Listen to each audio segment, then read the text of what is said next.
All right, you want to go ahead and grab your Bibles, open up to Romans chapter 1. We're going to do things a little differently this morning. We're actually just going to pretty much focus in on one verse, Romans 1:20, and kind of explore some of the implications there. So as I said, it's going to be a little bit different this morning. Now, we're on to our third objection, right? Continuing in our series, 6 Reasons Christianity Can't Be True, and coming to the third reason, which is that science has buried God.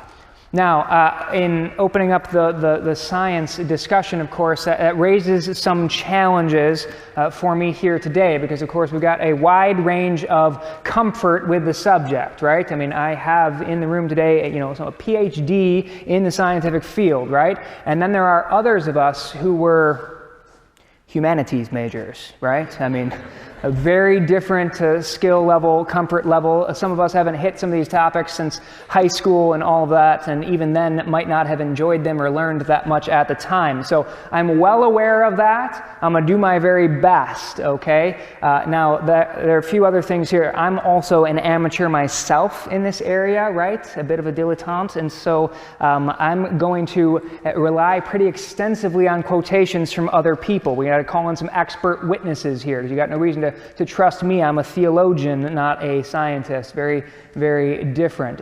So I'm going to be talking a lot about illustrations and conclusions, mercifully, okay, for a lot of us here. Illustrations and conclusions.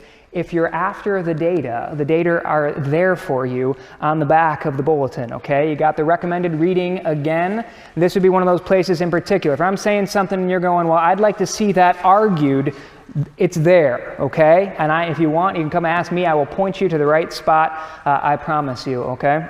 And so I even broke it down for you in terms of beginner, intermediate, and advanced reading there. So some of you are going to want to choose carefully.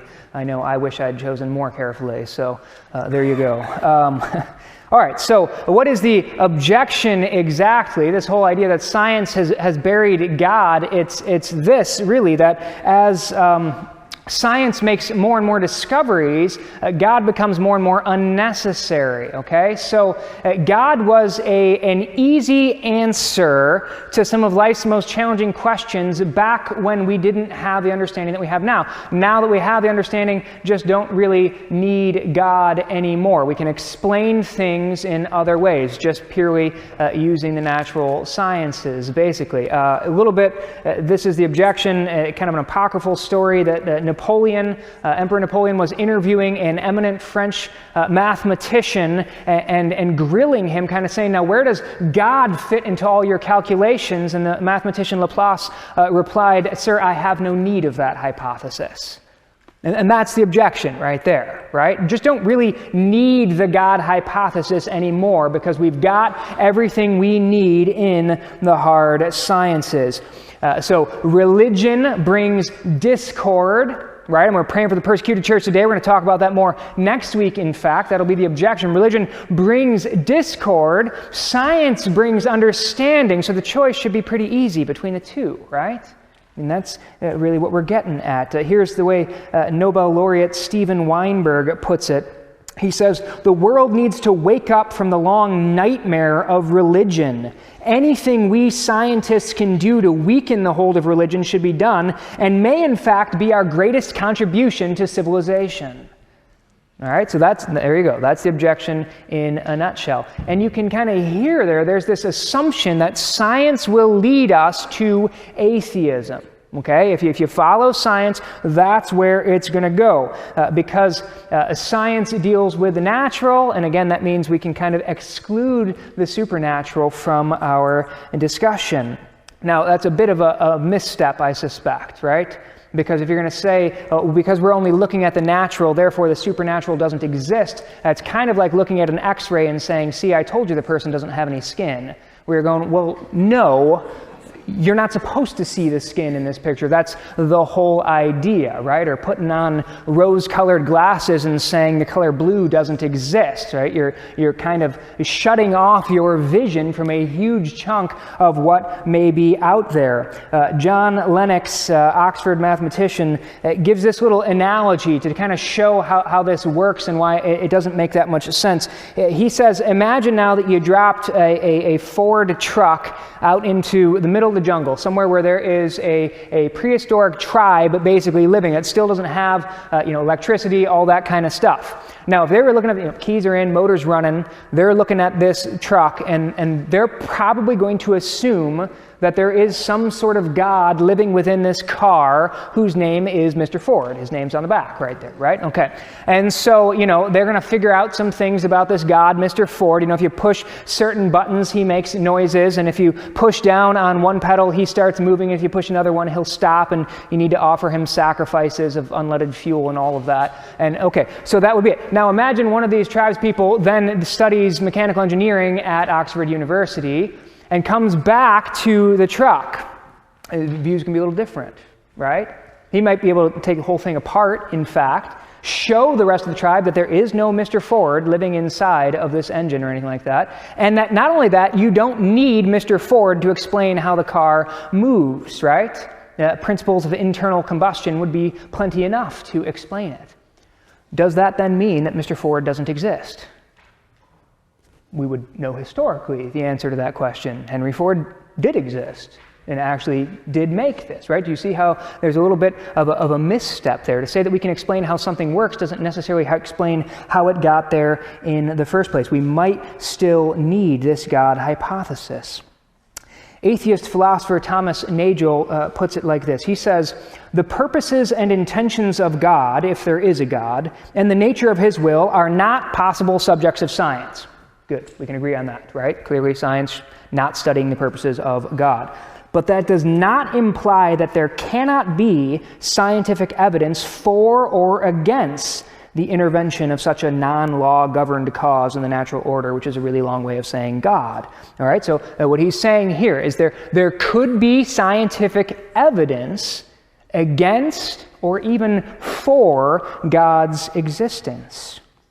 And this was what convinced Antony Flew. Antony Flew was one of the most prominent atheists of the last century, converted to deism fairly late in his life for two major reasons. First, he felt that Christians had satisfactorily answered the problem of evil, which we hit in week 1, right? That was part of it. He felt like that obstacle had been removed. And then second, he said the more that science uncovers what's going on in the world, the clearer it has become that behind it all there must be some superintelligence, some designer, right? And so he actually converted to deism. People were not happy about this conversion or his reasons for it, right?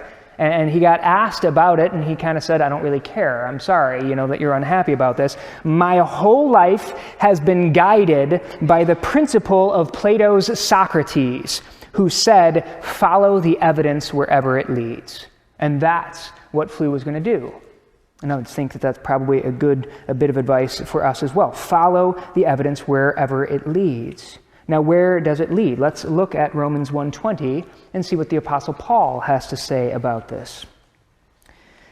For since the creation of the world, God's invisible qualities, his eternal power and divine nature have been clearly seen, being understood from what has been made, so that people are without excuse. You see what Paul just said right there? He said there is evidence for God in creation, in what has been made.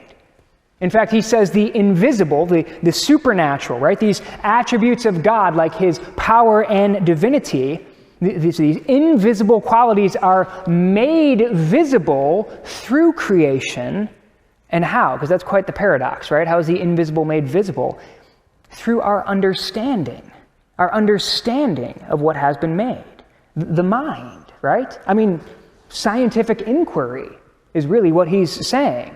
Scientific inquiry should give us evidence that God exists. So according to Paul, if you look at creation, the inference to the best explanation which is a pretty good summary of the scientific method, right? The inference to the best explanation is God, that God exists. That hypothesis has the most explanatory power. So here's what we're going to do. As I said, it's going to be just a different sermon this week. No way around it, all right? We're going to take Paul's advice here for a bit. We're going to look at how creation provides evidence for God's divinity and power. I want to look at 3 lines of evidence in particular: the origin of the universe, the origin of life, and the origin of mind. So let's look at the first, the origin of the universe, okay? The origin of the universe. How did this all begin? Now, this has been a common argument for God for a long time and wide-ranging, not just Christians who've come up with this. In fact, it was a group of Muslim scholars back in the Golden Age of Islam who kind of put forth the Kalam argument initially, and this is how it goes. Everything that began to exist has a cause. The universe began to exist, therefore, basic logic, right? It must have had a cause. Okay, so there you go. Universe, because it began to exist, must have a cause. Or maybe another way to look at it would be to say, if anything might not exist, might not have existed, and does exist, then it's reasonable to ask why it does. So that would be like saying the universe needs to have a reason. So the universe got to have a cause, and it's got to have a reason. And I think most people recognize this. In fact, one of the books on the back of the bulletin is called Why Does the Universe Exist? Written by a non-Christian, but just kind of going, yeah, you got to answer this question. There's no good reason for the universe to be there, and it reads almost like a detective story. It's an interesting book. He gives short shrift to Christianity, but that's okay. Good book still. So, the universe got to have a cause, got to have a reason. Both of these are inferences to God's existence. Here's why. So, if you're an atheist coming at this purely from the perspective of naturalism, the natural world is all that there is, here's bad news number 1. The universe almost certainly began to exist. Okay, the cosmology as it's developed, Big Bang theory is definitely a prevailing theory in the world today. Pretty well established at this point. And Big Bang would imply that at some point the universe got going. Now, here's Sir John Maddox, who was the former editor of Nature magazine. He thought that this whole idea that the universe, had this beginning at the Big Bang was thoroughly unacceptable in his words. Why? Because it gives creationists ample justification for their beliefs. That's his phrase, ample justification, which is interesting because justification, that's reason. That means there must be evidence there, right, for God's existence. And so he found this whole idea to be thoroughly unacceptable. A little bit of an irony there, right? I mean, back in the 16th century, the church was resistant to scientific advances because they felt that it might threaten belief in God. And here, once we hit the 20th, 21st centuries, there still is resistance to scientific advancement, but now the resistance is because it might actually support belief in God. So there's the irony happening. In fact, one physicist said that the best argument that the Big Bang supports theism is the unease with which it's greeted by atheists. So there you go. There's your amusing argument. So how did this all get started anyway? Let's look at the Big Bang. How could the Big Bang have happened without the presence of a Big Banger or something like that, right?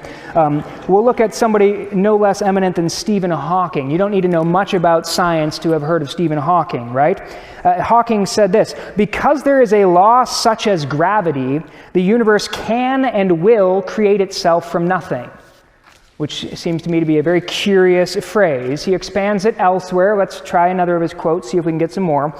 He says this: why does the universe go to all the bother of existing? That's our question, right? Got to have a reason. And he asks this: is the unified theory so compelling that it brings about its own existence? The unified theory, I don't even know what that is, but this set of mathematical laws, were these mathematical laws so impressed with themselves that they thought, we can't just exist in theory, that is not cool enough. We should make a physical world so that I guess beings could later appreciate how compelling we are. That's attributing an awful lot of personhood to a set of abstract propositions. He goes on, thankfully, or does it need a creator? And if so, does he have any other effect on the universe? Now, Hawking's not alone in this. This is physicist Paul Davies saying pretty much the same thing. I've never liked the idea of divine tinkering. For me, it is much more inspiring to believe that a set of mathematical laws can be so clever as to bring all these things into being. All sorts of interesting things in that quote, right? Inspiring to believe, that sounds like faith. Doesn't that? Sounds more like faith than scientific investigation. And then again, the whole mathematical laws idea, which still strikes me as odd, as C.S. Lewis pointed out a while ago, before Davies and Hawking's, to think that laws can produce is a little bit like thinking you can create real money simply by doing sums. Which, if it were true, I mean, there'd be a much greater passion for mathematics in my household than there is now, right? I mean, you kind of get the idea. Laws exist to explain what we observe, right? To argue that they would bring it into existence is just a little bit ridiculous, especially because how, again, does that create the physical matter from which the universe is put together? Now, here's Peter Atkins, what he says. Space-time generates its own dust in the process of its own self-assembly, which is just a sleight of hand at this point, right? We're just saying it did it because it can, because we know it did. Convinced, right? In fact, it sounds like a cosmic bootstrap argument, right? In fact, he calls it the cosmic bootstrap argument, which should make you concerned at this point, right? Here's one of his reviewers who brought up the concern. Between the hypothesis of God and the hypothesis of a cosmic bootstrap, there is no competition. We were always right to think that persons or universes who seek to pull themselves up by their own bootstraps are forever doomed to failure. Because, of course, it's physically impossible to pull yourself up by your bootstrap. Same with the universe. It gets a little bit worse. I'm not going to belabor this point, but here's bad news number 2 for atheists, is that not only does the universe exist and it's impossible to account for its existence, but the universe that exists is remarkably finely tuned.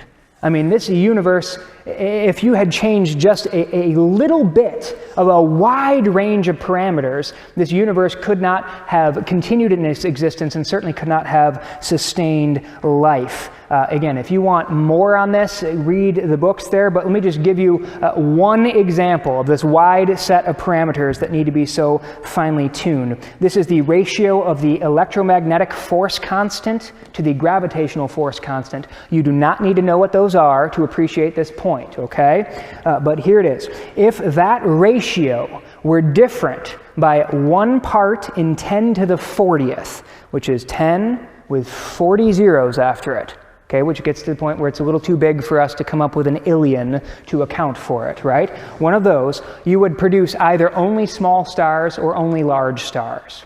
Why does that matter? You need both in order for life to exist, because large stars produce elements and small stars burn larger, and you need a sun to burn long enough to sustain life, all of those kinds of things. So let's just figure this out, though, what I mean by finely tuned. What is 1 part in 10 to the 40th? Because again, math is hard and largely useless, but occasionally it accounts for good illustrations. Here's the accuracy involved. It would be like a marksman, with his sniper rifle or whatever, hitting a coin, okay, nice quarter-sized coin, on the far side of the observable universe, 20 billion light years away.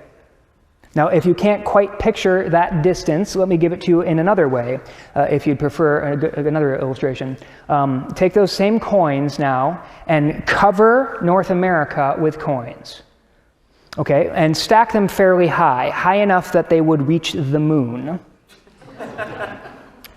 Now that you've got that covered, do that for another billion continents of the same size. Paint 1 coin red, blindfold your friend, and have her pick out the right coin. That's the level of fine-tuning. That, by the way, that was 1 in 10 to the 40th. That's not the highest one that's involved here. Again, without getting into too much of the science, Planck's time, if it were changed by 1 in 10 to the 55th, the universe would either just go, or it would collapse back in on itself. The fact that we live in a low entropy universe, which is highly unlikely, if it were, the chance there is 1 in 10 to the 123rd. So I mean, it's like it gets harder from here. The illustrations get harder to come up with those. So that's why we stuck with the one we did. All right, so how do we sum all this up? Here's Nobel laureate Arno Penzias, who won the Nobel Prize for discovering what he called the echo of the beginning, the background microwave radiation, which is one of the main evidences for the Big Bang. He says this: astronomy leads us to a unique event, a universe which was created out of nothing, one with the very delicate balance needed to provide exactly the right conditions required to permit life, and one which has an underlying, one might say, supernatural plan. In other words, design is the inference to the best explanation. God is the inference to the best explanation. Follow the evidence wherever it leads. Second line of evidence, the origin of life. Now here we got to take a little bit of a detour and figure out, how do you determine if intelligence is involved in the creation of something? It's what's known as the design inference. What exactly is the design inference? People do this all the time. I just read an article a few weeks back. They found an early Viking settlement in Canada earlier than they had expected. Turns out it was just a Bjerga family vacation from way back, but I mean, so I'm looking at this site that they have and thinking to myself, I don't see any evidence for design, but they saw it there, right? I mean, there are things where, like, a piece of rock, if it has 2 lines on it, they know that it's an artifact instead of a rock. Okay, so this goes beyond me, but what exactly is that design inference? How do you determine this? There are 2 components, okay? Something is designed if it has specified complexity. Okay, so specificity and complexity. Specificity, something very specific, would be like repeating the pattern 1, 2, 3, 1, 2, 3, 1, 2, 3, 1, 2, 3, 1, 2, 3. That's something very specific, okay? That by itself does not show design, because we have things like crystals and snowflakes, which develop in those sorts of mathematical patterns, okay? So by itself, not enough. Then there's complexity, which is, obviously very different from 1, 2, 3, 1, 2, 3, 1, 2, 3. Something is complex if you stumble backwards and land on your keyboard, right? A very complex phrase will emerge. It will also be completely meaningless, right? So a rock face, if you were to look at it, is extremely complex, very difficult to come up with any sort of mathematical formula that would account for it, but also not designed. It's when the 2 go together, specified complexity. That's when you know, okay, this has been designed. Now, there are only 3 things in the world that demonstrate specified complexity: human language, human artifacts, and one other. We'll come to it in a moment. I'm going to leave you hanging. Now, this design inference is at work. People use it. Even atheist scientists believe in the design inference and use it. So Carl Sagan, who was no friend of Christianity, was a big proponent of the search for extraterrestrial intelligence, right? The whole SETI program. Now, what is SETI doing? It's got these giant receivers listening to space, and what are they trying to hear? They're trying to hear something like this, a pattern that would go 1, 2, 3, 5, 7, 11, 13, 17, 19, and then maybe repeat, because that's enough numbers. Which, those were, if I did it right, no promises. And yes, I got a nod, okay. Prime numbers, up till 20, okay? So prime numbers, that's a specified, complex pattern that would be repeated. If they heard that, they would freak out. You saw the movie Contact? That's how they'd be freaking out, okay? That's what it would look like. So you see the design inference. Everybody agrees the design inference is real. We see it with language, artifacts, and what's the other one? DNA.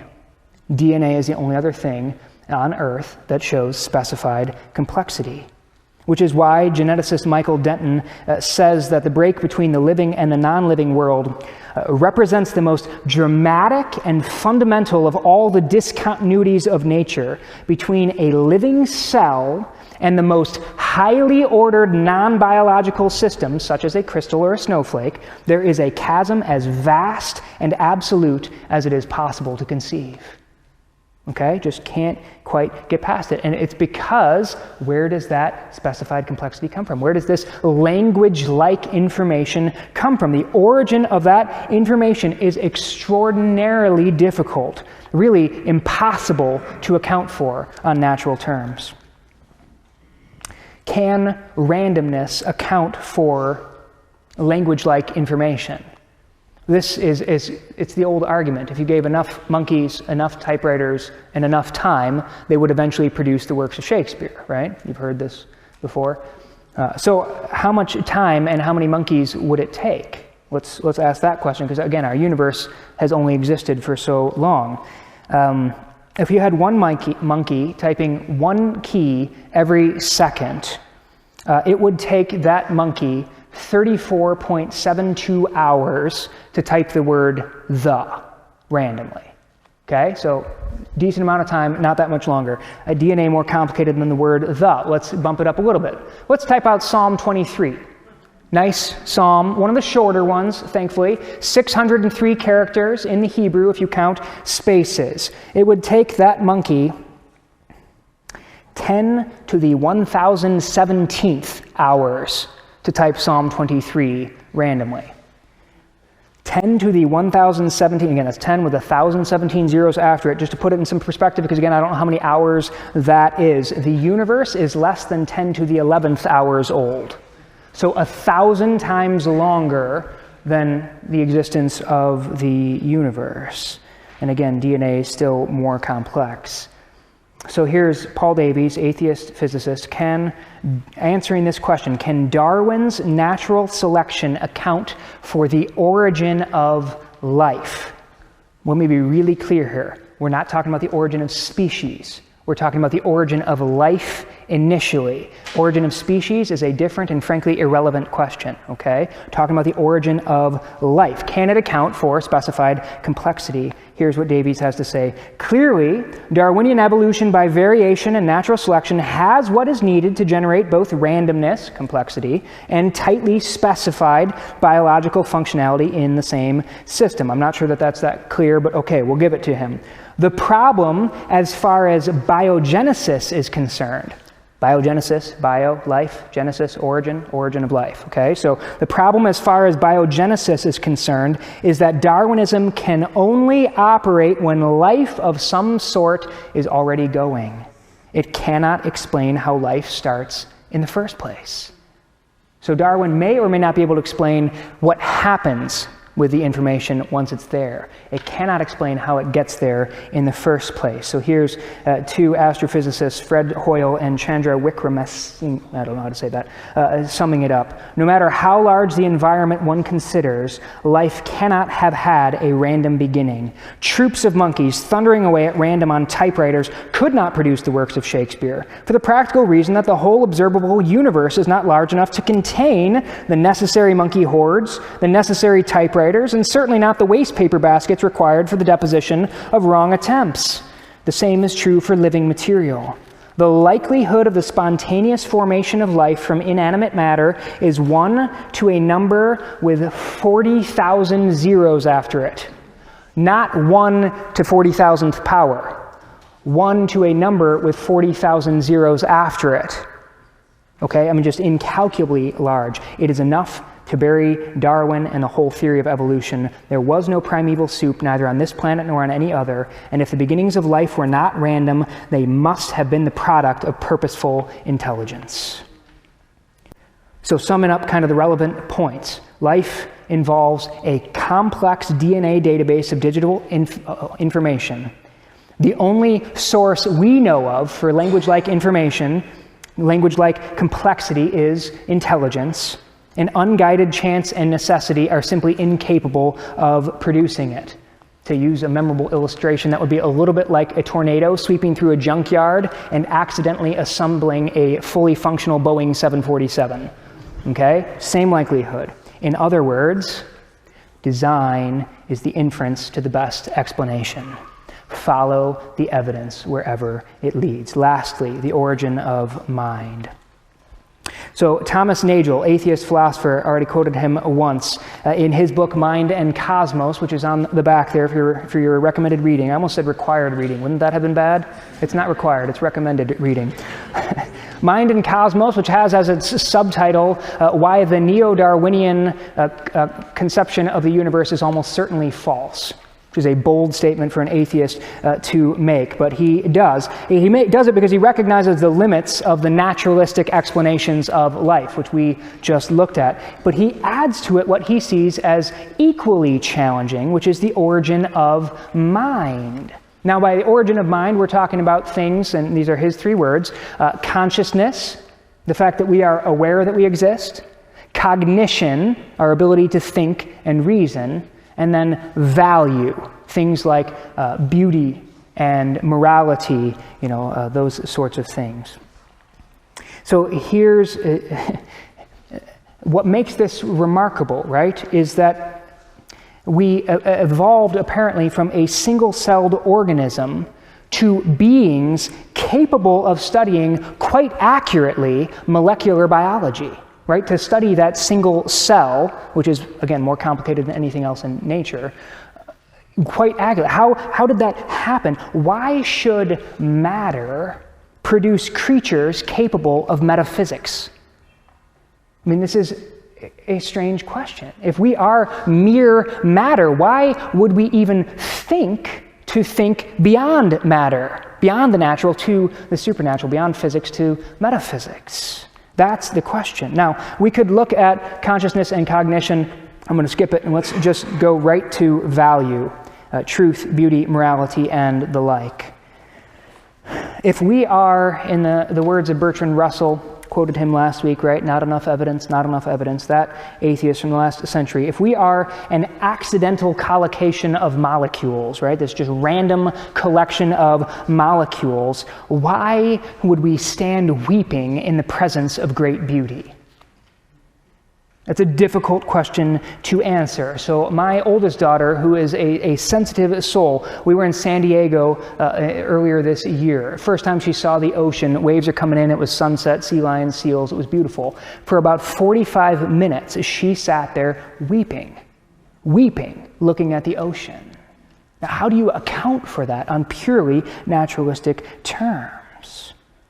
Here's the way C.S. Lewis put it. He said, you can't, except in the lowest animal sense, be in love with a girl if you know that all the beauties both of her person and of her character are a momentary and accidental pattern produced by the collision of atoms, and that your own response to them is only a sort of psychic phosphorescence arising from the behavior of your genes.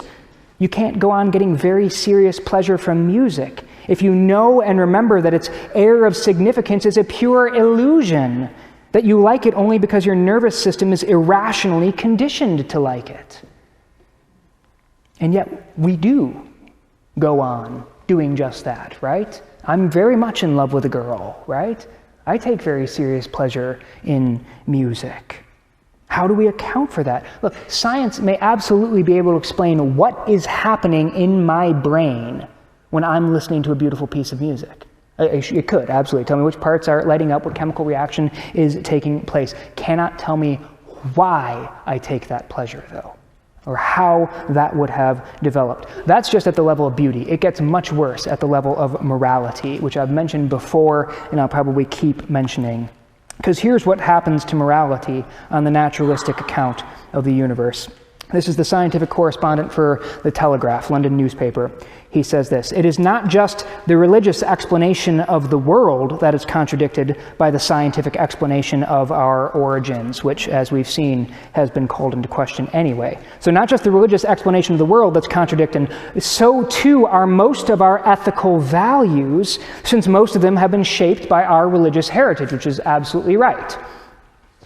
A scientific account of mankind has no more place for free will or the equal capacity of each individual to be good and act justly than it has for the soul. I mean, make sure you hear what he just said, right? If this is all true, we're left with biological determinism, which means no free will. We just do what our genes tell us to do. concepts like goodness and justice go by the wayside. Richard Dawkins, probably the world's most famous atheist right now, said it much more clearly.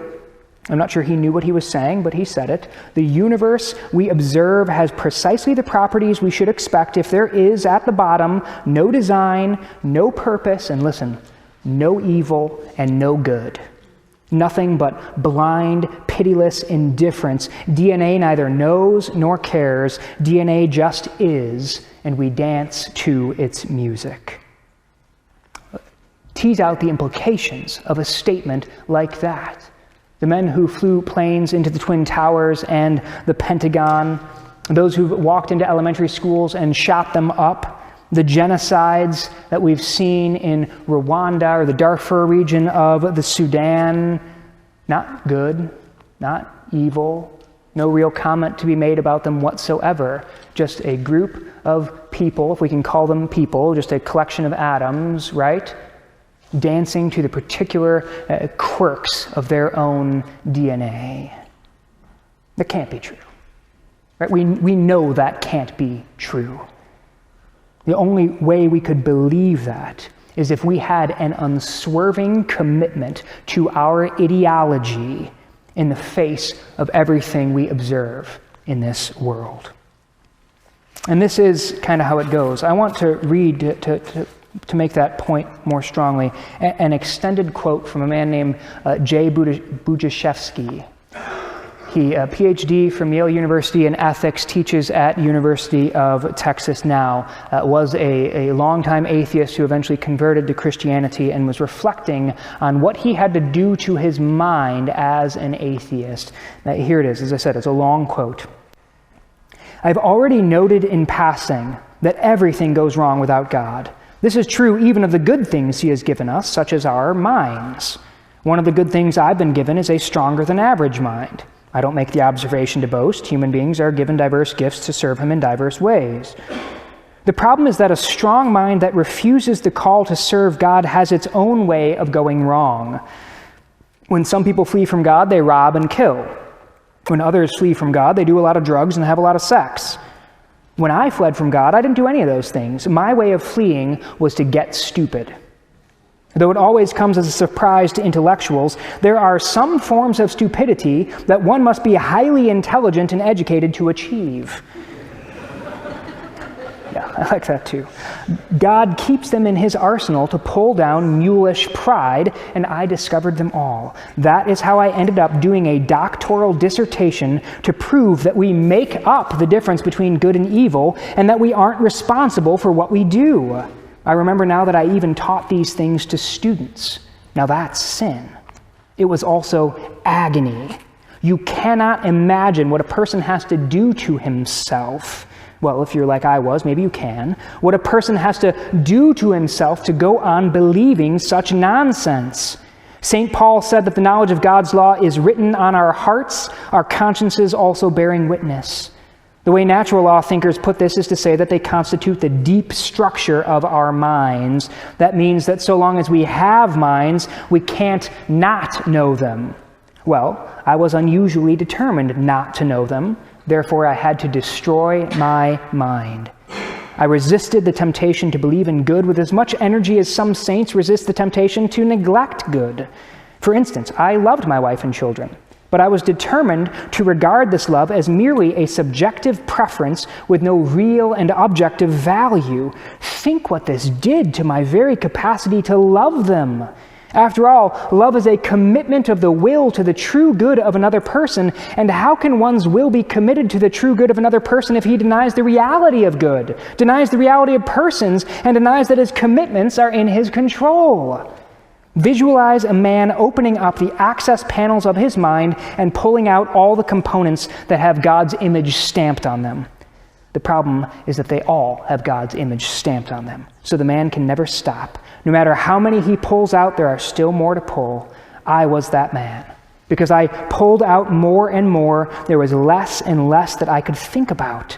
But because there was less and less that I could think about, I thought I was becoming more and more focused. Because I believed things that filled me with dread, I thought I was smarter and braver than the people who didn't believe them. I thought I saw an emptiness at the heart of the universe that was hidden from their foolish eyes. but I was the fool. Sum it all up. What is Budziszewski saying? What have we got here? Mind is the inference to the best explanation. You cannot account for beauty and logic and morality unless they come from a being who is capable of beauty and logic and morality. Follow the evidence wherever it leads. Now, look, if we put all this together, these three lines of evidence, we're left with an interesting scenario, right? So Occam's razor, kind of a famous principle in science, states that the simplest explanation is the most likely explanation, usually, right? Keep in mind, William of Ockham was a theologian. Just going to throw that little dig in for the sake of us humanities majors.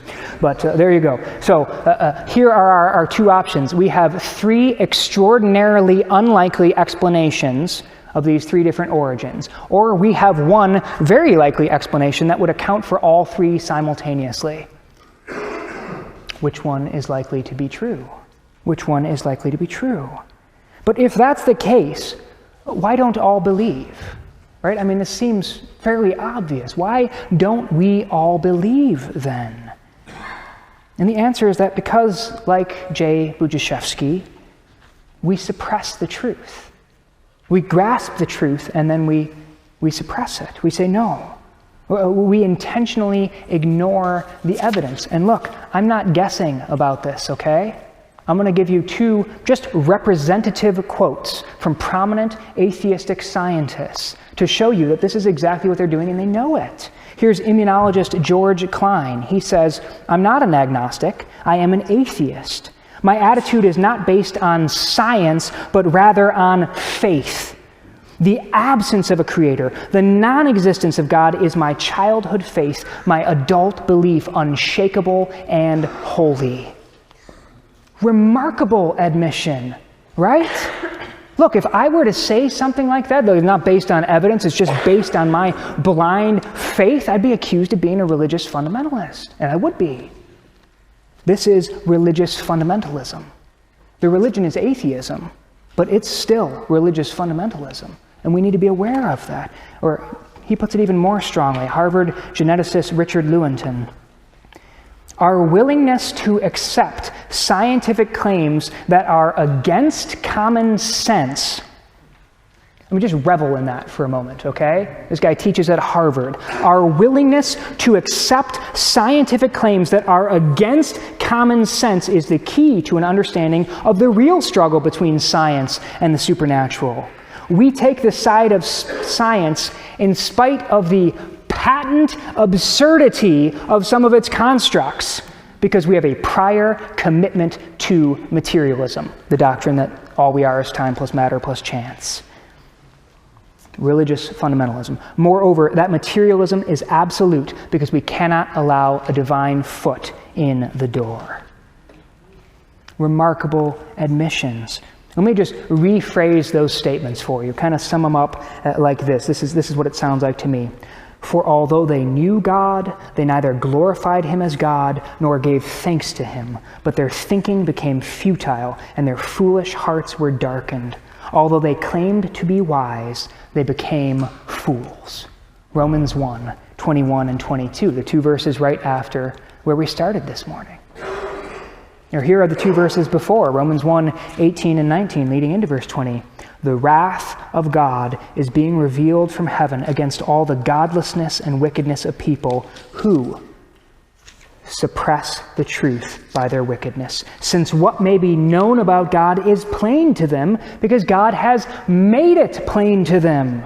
For since the creation of the world, God's invisible qualities, his eternal power and divine nature have been clearly seen, being understood from what has been made. Have been clearly seen. And what do we see? You look at the origin of the universe, the origin of life, the origin of mind, and you see absolutely there needs to be a supernatural being, divinity, of immense power behind it all, which is exactly what Paul said 2,000 years ago. Science is finally catching up to the Bible. Science, far from contradicting Christianity, affirms major tenets of it. Now look, I got to be clear here. I don't want to lead you astray. I have not by any means shown that this points to the God of the Bible. This does not point to Jesus or anything like that, right? That's a whole other step that we got to take.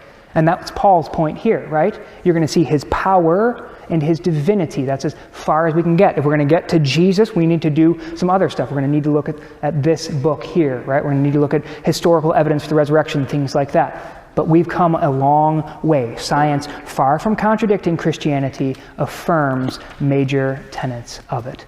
Let's pray.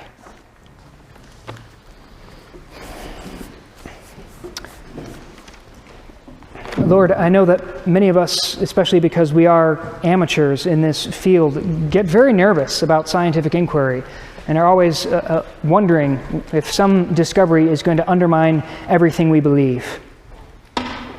And yet we see, Lord, that that's not true. We have nothing to fear because you exist and you are truth. And therefore any inquiry that leads to truth will ultimately lead to you, which is what Paul said and what we've seen to be true today.